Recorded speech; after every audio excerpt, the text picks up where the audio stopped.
ওরা আমার মুখের ভাষা কাইরা নিতে চায়, এটা তো সম্পূর্ণ মিথ্যা বানাওয়াটমূলক একটা অপপ্রচার। এখানে ওরা বলতে পশ্চিমা শাসক গোষ্ঠী অথবা পাঞ্জাবিদেরকে বোঝানো হয়েছে, তাই না?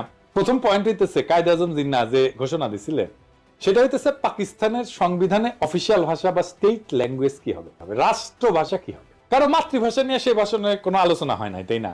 মাতৃভাষার অফিসিয়াল ল্যাঙ্গুয়েজ দুইটা ভিন্ন জিনিস। অফিসিয়াল বা স্টেট ল্যাঙ্গুয়েজ কি? অফিসিয়াল ল্যাঙ্গুয়েজ হলো একটা রাষ্ট্রের সরকারি দপ্তরে আদালতে যে নথিপত্র, কাগজ, রাষ্ট্রীয় আর্কাইভ, চিঠি লেখা আর সংরক্ষণ করা হয় সেইটাকে রাষ্ট্রের অফিসিয়াল বা স্টেট ল্যাঙ্গুয়েজ বলে। আর লিঙ্গুয়া ফ্রাঙ্কা কাকে বলে? লিঙ্গুয়া ফ্রাঙ্কা হইতেছে দেশের বিভিন্ন ভাষাভাষী মানুষের মধ্যে যোগাযোগের কমন মাধ্যম বা মিডিয়াম। একটা দেশে বিভিন্ন ভাষার মানুষ বাস করতে পারে।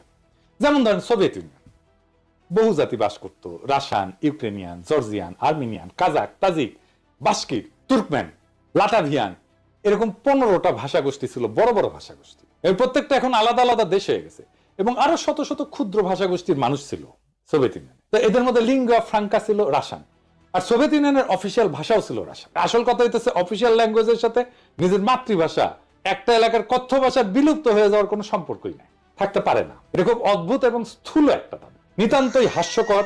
কিরকম হাস্যকর দেখবেন, আমাকে বাংলাদেশের উদাহরণ দিয়ে শুরু করি।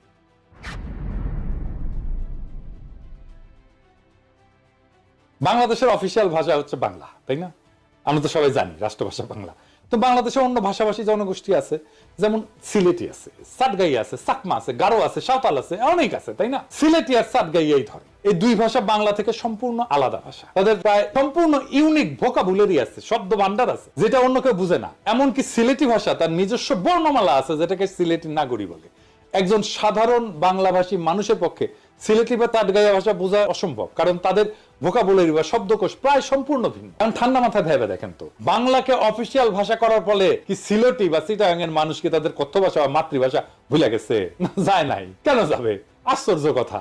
এটা তো কত উদ্ভট একটা দাবি, সেটা কল্পনা করলেও হাসি লাগে। বাঙ্গু প্রগতিশীলদের দাবি যে ওরা আমার মুখের ভাষা কাইরা নিতে চায়, এটা সম্পূর্ণ গাঁজাখুরি একটা দাবি। এখন যদি চিটাগাং বা সিলেটের ভাইয়েরা যদি বলে ওরা আমার মুখের ভাষা কাইরা নিতে চায়, তাহলে বাঙ্গু প্রগতিশীলরা